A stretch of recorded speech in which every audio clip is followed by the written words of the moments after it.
Yafikanso nthawi ya programu ya Sports Arena pano pa Times Television, nthawi imene timakupatsirani nkhani za masewero zosiyanasiyana. Ine ndi Williams Gondwa ndipo mlendo wanga lero ndi Innocent Mphongolo. Kwambiri tiunikiratu mmene masewero a Scorchers ndi Australia akhale akuyendera loweruka likudza tisaiwale kuti Scorchers ili ku Kenya komwe itenge nawo gawo mu masewero aja a FIFA series. Tiunikiranso masewero a Charity Shield chifukwa chakuti mpikisano wa 2026 NBS Bank Charity Shield uchitika ku Bingu National Stadium sabata ikudzayi. Maclub akupitabe kukonzekera season ya 2026. Izi ndi zina mwa nkhani zimene tili nazo kuti tikhale tikuunikira mpulogalamu yathu yalero. Ndingopemphani kuti tikhale limodzi.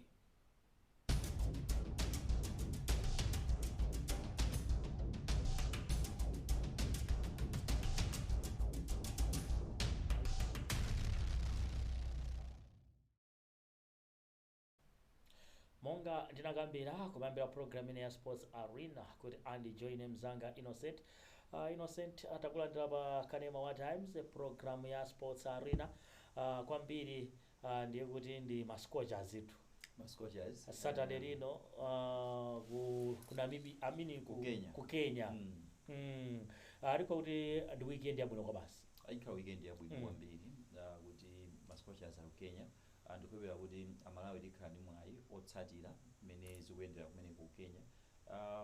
Mpikisano wabwera nthawi yake. Okay. Mu nthawi yabwino nthawi imene timu yathu ya Scorchers ikukonzekera kupita ku AFCON. Tikudziwa inapanga prepare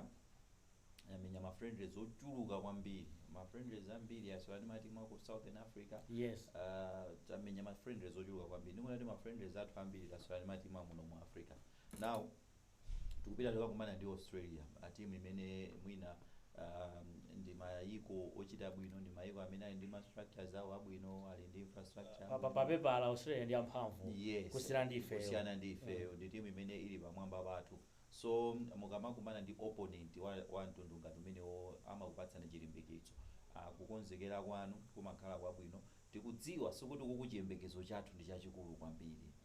Ku Kenya kumene tikupita. I think it will be chiyembekezo chachikulu kwambiri. Ineyo would be happy to see aphunzitsi Scorchers akupitsa ntchito masewera amenewa kukhala masewera onena kuti alikonzekeretse bwino ku AFCON. Mwina setback ndionenabe kuti osewera ena chifukwa cha ma injuries komanso ma commitments ena amene osatha kupezeka zimene zatikhudzabe komabe mwina akhoza kukaona mphunzitsi kuti pakuti amasewera pakuti apanga improvise, then by the end of the day akhala ndi chithunzithunzi cha mmene akhoza kupangira pa masewera ena amene akubwera. So ndinene apa kuti mphunzitsi Lamu Mfazili ali ndi mwayi waukulu wakuti akapange zinthu zimenezo. Tikaone kuti kodi kusewera ndi mayiko ngati Australia. How are we going to manage the game? How are we going to handle pressure and everything? Chifukwa pomwe panafika Scorchers basi. Size yake uri azisewera nawo. Ndi matimu ngati amene wawo. Ndi matimu amenewo. Of course mwina tikamayang'ana muno mu Africa okay ife chigawo cha Africa chimene tili kumene kuli timu ya South Africa, I think Zambia ndi matimu amene timalimbana nawo kwambiri komabe mwina ifeyo tachitango bwino masewero ochepa kuyerekeza mwina ndi anzathu they dominated over us. Mwina kaucheni kamene koko kakhoza kukhala kusiyana mwina ndi kukumana ndi timu ngati Australia. Ndinene apa kuti mwina ngati Australia ikutidziwa kwa mochepa kwambiri. Koma ife tikhoza kukhala ndi mwayi opanga study Australia ndi kuidziwa because Australia yo yasewera pa ma levels akuluakulu, tikhoza kupeza makanema amene akhoza kutionetsa zinthu ngati zimenezo. So I think ni mwayi wathu onena kuti tikaziyike mu shape yabwinobwino ahead of AFCON. Ukukuti sayembekezere zambiri. Kwambiri ndi chili ndi squad yopanda achina Temwa ndi Tabitha. Temwa nawo akutha 3 years. Asanasewere Scorchers. Fa chitsogolere timu imene ku Kosafa kuti anatenga chikhukuchi. Yes. Kuchoka pamene Temwa sanasewere koso. Tabitha amapezeka. Ma friend aja daona Tabitha urani akusewera nawo. Abusesi yawo uyo na bwanji. I think ikhoza kukhala be ya blow wife yes kuti anthu amene wapalibe chifukwa akatswiri amene madalira kwambiri or even Australia I think mwina amene amayang'ana kuti ukaswera ni Malawi amayang'ana mayina yeah for utaona squad ndimene yatsikanatu magoalkeepers Messi Sigiro yamikanikawo ngati Esther Maulidi awa achina Messi Sigiro wande ndi achiyamba kale Messi Sigiro I think the goalkeeper amene mwina chiyambire goalkeeper watu number 1 I think goalkeeper amene wakhazikika kwambiri ndiye wakati apo anthu amakamba ziwiri zitatu kuti ayi khangati akumalemedwa kwa pano pakuoneka kuti wasintha wazidolera ndi goalkeeper amene ali odalirika kwambiri sitinganene so kuti alipo watsala awo atengawo awande eni ma defenders athu ndamene aina chimwemwe madisi atenga Doreen Dixon kuli Olivia Pigani Irene Kumaro Bernardina Mkadawire Rosa Vandika ndi Maggie Chavula I think maina osati ndachilendo ku Scorchers ku Scorchers ndi osewera okhazikika amene ndi osewera kuti aswerako akudziwa kuti kodi zimafunika ndi zotani timapanga bwanji so sitikuyembekezera za chilendo kwambiri kuchokera kwa osewera amene akupita kumene kukuwa amene wawa ndi ma regulars athu osewera athu amene timawadalira tatenga our best tatenga our best ainalitisha chinyamula si anthu oti tikhoza Tendai Sani I think one of the best midfielders Madina Nguluwe Faith Jinzimu I think we have all the names zimene ife timu yathu ndimene and osewera ndona kuti so maiko amene akusewera akuchita sobwino achina Vanessa Chikupira ndosewera akuchita sobwino Sabina Tom Bola Henry ndosewera kuti akuchita bwino so ifeyo this is our best sometimes mumakhalira you have your best koma you are punching above your weight mukulimbana ndi chinthu chimene mwina ndichokuposani msinkhu komabe pali zinthu zina zokuposani msinkhu zimene mumatha kuzionetsa kuti ichi chikhala ngati mlingo wake ndo ndiposa msinkhu komano ndikuchipanga handle bwanji ndikuchipanga manage bwanji approach ya coach Love Mofazili pa game ngati Australia chifukwa kuli maiko a Australia India Kenya ndi Malawi amene apambane apa akubanaso kupambana mbali naye Kenya ndi India oluza akubanaso chimodzimodzinso apita ndi kutchinga kumbuyo fana kasima goja chamakhandi njira zawo zimene amapangira approach game ine yonse ine niona ngati kuti tisapite ngati ukapanga defend china chake tikakatsegula sakati kumenya kwambiri tikamenye mpira umene tikuyenera kumenya a balanced match yonena kuti you want to attack, you want to defend, you want to win goals, you don't you want to score goals, you don't want to concede. Tikamenye mpira umenya kuti tikumenya mpira onena we want to go to the next round. Zonena kuti akati nyazigoli zambiri kapena chani tikakatsegula ndeti kamanga ngopanga defend what will happen tikapange draw then so what so I think mwina tiziyangana so zinthu ngati zimene zozo ineyo ndi apempha phunzitsi una kuti akalowetse timu yabwino bwino tikamenye mpira wokongola tikamenye mosalemekeza kuti tikumenya ndi Australia tikaonetse kuti ifeso ni Malawi the warm heart of Africa ife with the Scorchers na ifeso tikuzopanga zinthu tisakapite ndi mantha I think mwina ichi chinene mwina kwa mphunzitsi komanso osewera kuti no let's not be timid tisamanga khale ngati tikuwawo pano paja tikuwalemekeza tikuwanjenjemerera iyayi I think tikakumane nawo tikaonetse and you know the beauty and the football result is makhala predictable. Sometimes you look at Australia ngati team imene ili pamwamba pano on paper koma mukapita pa pitch with the right mentality yabwino bwino yonena kuti if we want to win this I think ineyo I will just ask coach kuti he should instill this fighting spirit mwa atsikana atsikana kaende chiri chona kuti if we want to fight if we want to get the result if we tufuna tipambane ineyo ndikuona ngati zimene zikhoza kuti zachitika bwino kwambiri mwina tinapanga draw match pankhani khoza team ya Scorchers Scorchers ili ku Kenya mzinda wa Nairobi ikumana ndi team imene ya Australia mpikisano wa FIFA series FIFA amakonza ma friends amakonzera ma friends maiko kuti ayi ndi Australia anyamata so ndithu akonzera kuma ife ya Malawi sana tengere kuti kumanda ona Zimbabwe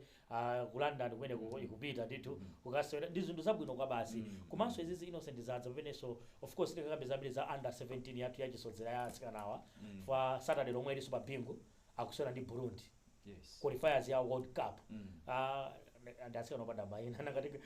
akomano koma tingopempha Malawi lino apite ku bingu apite fwa mpira ndi waulere mpira ndi waulere akapange support komano ine I should believe kuti under 17 yathu ndi timu yabwino ndi timu yamphamvu mwina kuyerekeza mwina ndi anzathu a Burundi I don't know komano ndikuona ngati kuti kunokota panga zinthu zambiri investing into women football even mu league yathu yayikulu imene yasoledwa mdziko muno yayamba kumene ija atsikana ambiri amene ndimaona akusewera ndi achisotsera kwambiri ambiri wamona Deborah Henry yes wangochoka tu ku silver yes. mu league ya national band wapanga pana siniki mu national team zomwe zofunika kuti maeji ambiri ndi ayina Deborah Henry ambiri achanali ana maeji ake amene so I believe kuti under 17 yathu iwena kukhala timu yabwino iwena kukhala timu yamphamvu let's go and support timu yathu ya under 17 ya atsikana oswera mpira wamiyendo ine ndikuona ngati izi zikhoza kutithandiza chabwino ena nkuteka kuti akungoti joina kumene mungonera ndi program ya Sports Arena kukufikani pano pa Times Television timaonekera nkhani yokhuza masewero a mpira wamiyendo wa atsikana chifukwa chakuti matimu athu timu yaikulu ya mpira wamiyendo ya atsikana ya Scorchers ili mdziko la Kenya Saturday ikukumana ndi timu ya Australia akacha pamenepo adikira kupambana pakati pa India ndi Kenya kuti no ngati apambana asewere ngati agonja asalaso kusa pamene so agonja pa nthawi yomweyonso timu ya Scorchers yaing'ono the Young Scorchers ili bola za maseweronso Saturday ikukumana ndi timu ya dziko la Burundi awa ndi masewero a FIFA under 17 women's World Cup qualifiers ndi amalawi amene tili mu mzinda wa Lilongwe tiyeni pabola za masewero a bingu mpira ndi waulere tikaonere masewero amenewa ndipo tipite ku break tikabwerako tione nkhani yokhuza masewero aja a Charity Shield chifukwa chakuti bungwe loyendetsa masewero a mpira wamiyendo mdziko muno la FAM lanena kuti no masewero amenewa asewedwa pa bwalo la bingu mu mzinda wa Lilongwe takhalani pomwepo.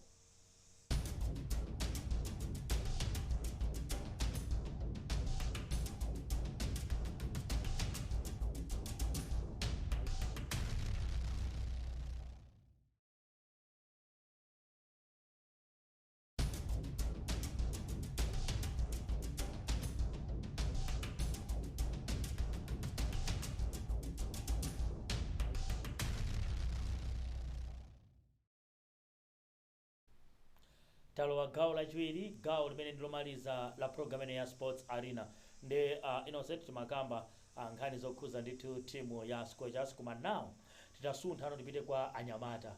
chifukwa mpira wamiyendo wa anyamata season ya 2026 kuno ku Malawi ndikuona ngati yayandikira tsopano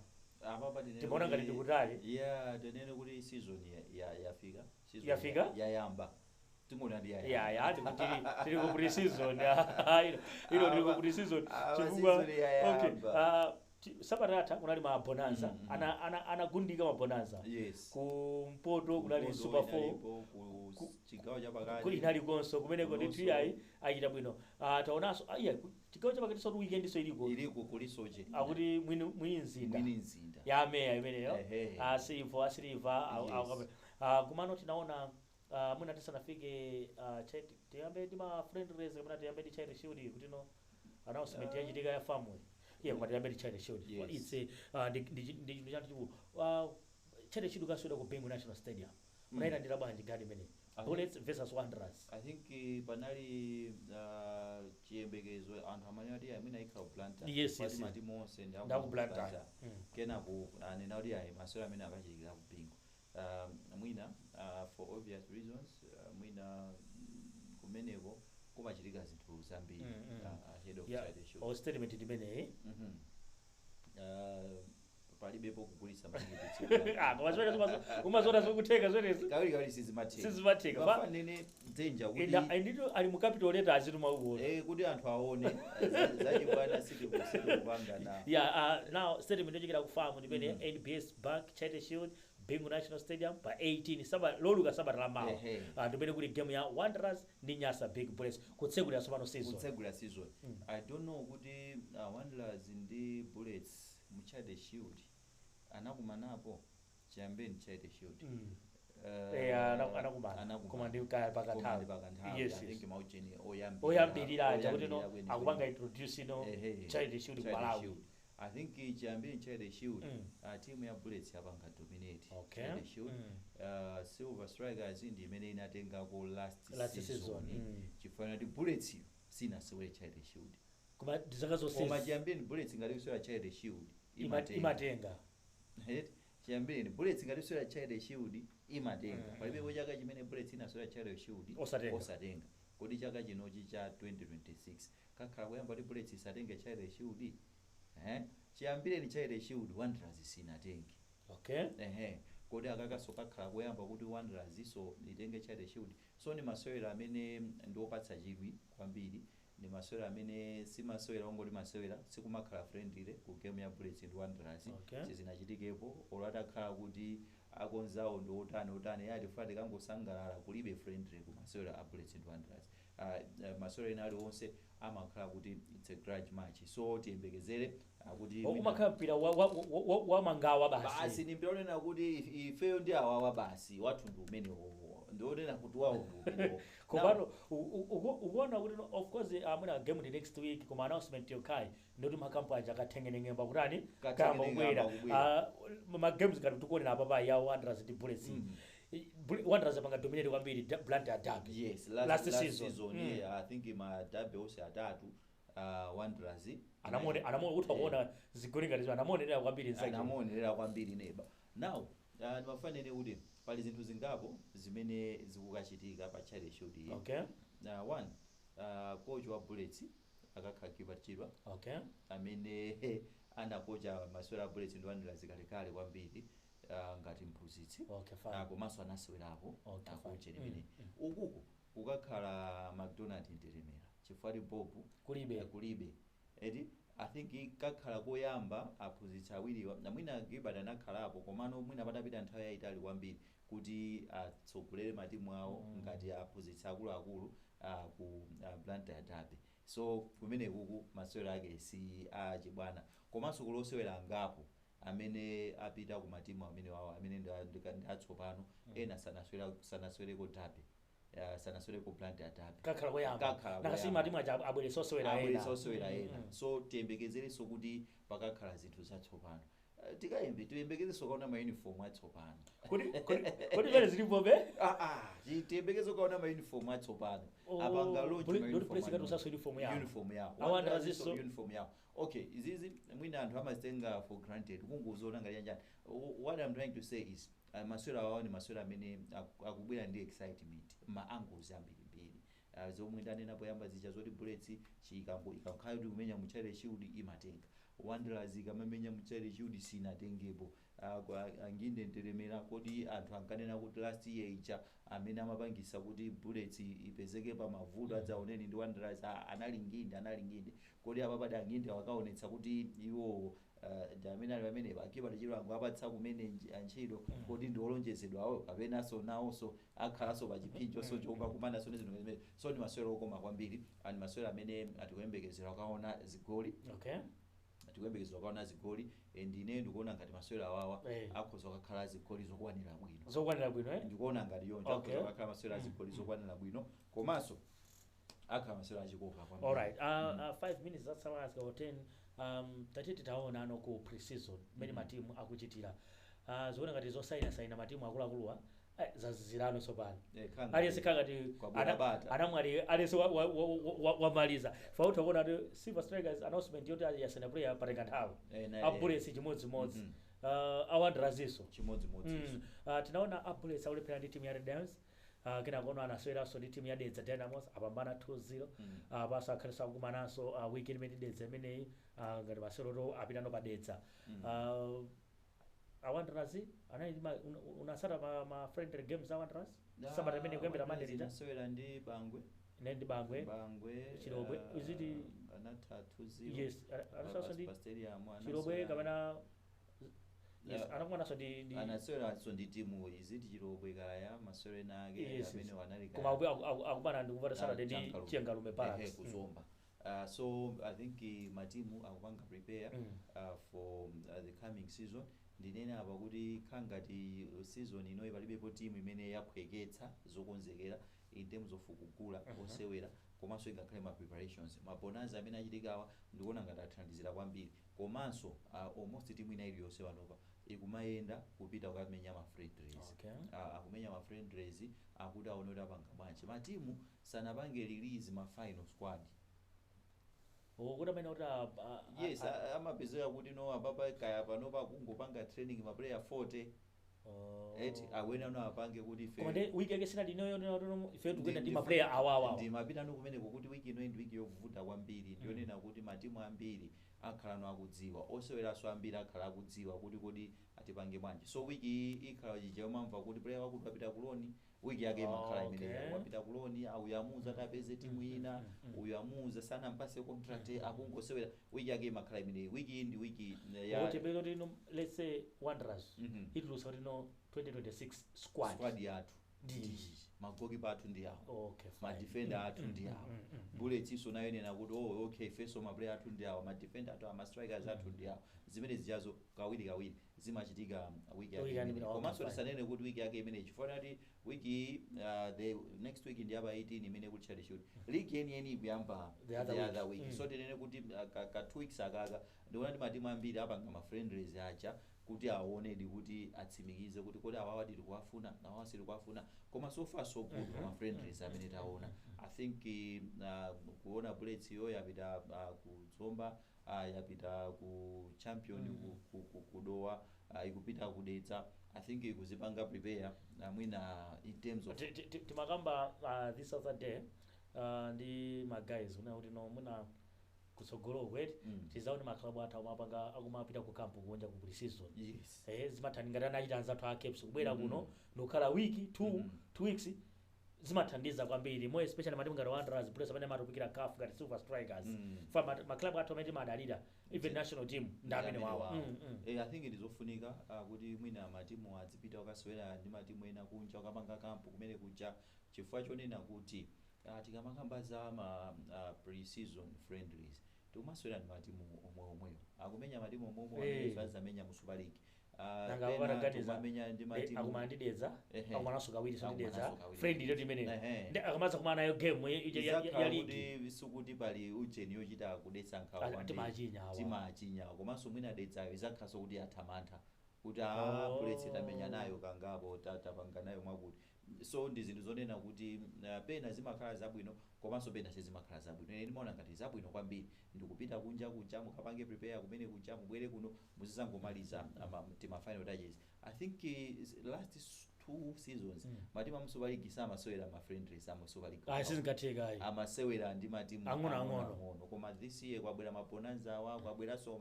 ma friendlies zimene abwereramu zimene komatu ma bonanza wasuti amaseweretsa kuti no ngati mapule kuti no odalilika muna kapena ngati ma games awawa ayina Bullets watu mmene umamva maina kuti no amasewa ayina Podo ayina Gasti ayina Ephraim Kondowewa yes ndimene akumveka kwambiri koma kwambiri amapanga ma friendlies ndi matimu ang'ono utaona Wanderers waona Wanderers imene kusera ma friendlies ake sikusera ma friendlies oti ndaza mu Super League apart from Sabita Forward apa amoma ndi matimu am Premier Division yes I think that is a tricky so in a way yonena kuti mukuyenera kuti anthu asakuonerere ndi kwambiri eti ma opponents anu amene mutakhale mukulimbana nawo mu league zomwe ndikuzazo kuti Bullets ndidetsa akhala aswera kale kawiri eti aswera kale kawiri ma friendlies aja akamaza pita kuti first round azakhala kale katatu chaka chimodzi akumana katatu second round akumana ka 4 komanso tikumbukire matimu awawa amenyapo mpanonso mu Castelo dedza ndi ucheni what will happen is if you dedza ichano yamba kuiona Bullets chakuti nimiyendo iwiri feso zimene so I think anthu akamapanga so mwina za ma friendlies aziyang'anira koso kuti ma issues ngati tipene to koma all we want to say is matimu akukonzekera akuzika mu shape sili kudziwa kuti makochi chimene afuna kupanga achieve by the end of the day ndi chani makochi amakhala ndi ma approach osiyana zimene akufuna apeze akuzidziwa ndiwo so akugwiritsa ntchito njira zimene zikhoza kupereka result imene iwo akuyifuna tikumaliza tafuneza bwino ma coaches chifukwa ndi national team imene at least umadalira kunanga anyamatawa zikuoneka kuti zativuta chifukwa ngati sports council yafuna yapanga summon Malawi farm kuti abwera mutiuze kuti no chikuvuta ndi chani ndi is it a good move a sports council waitana farm kuti akayankhe but sports council imayang'anira ma sporting disciplines onse so iwo akuyenera apange appreciate because njira imene zimapitirira zinthu zikuboma it's through sports council so if there are issues zimene mwina afama akuona ngati zikutivuta motere I think it's an opportunity ndinene it's an opportunity afamu akapange present case yawo mene ikuyenera kukhalira akamvedwe because akuyankhula nalo ndi boma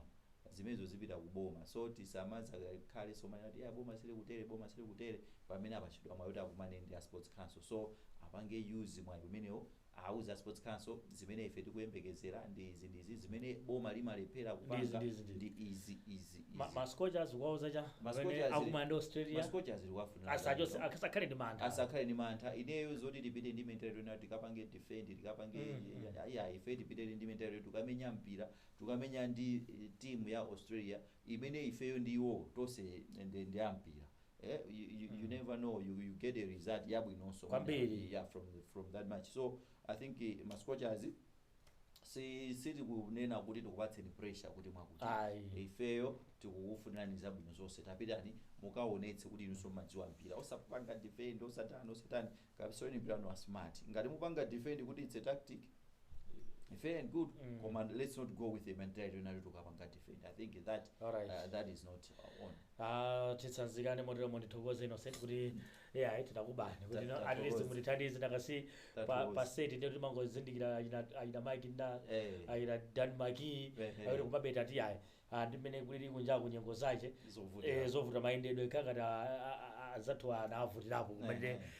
ndathokoza kuti unabwera mu Sports Arena ndathokoza denje tikatere tafika pa mtsiliziro pa programu yathu ya Sports Arena pano pa Times Television ndikufuna ndithokoze mzanga Innocent Mphongolo amene ndithu amaongolera zonse kuti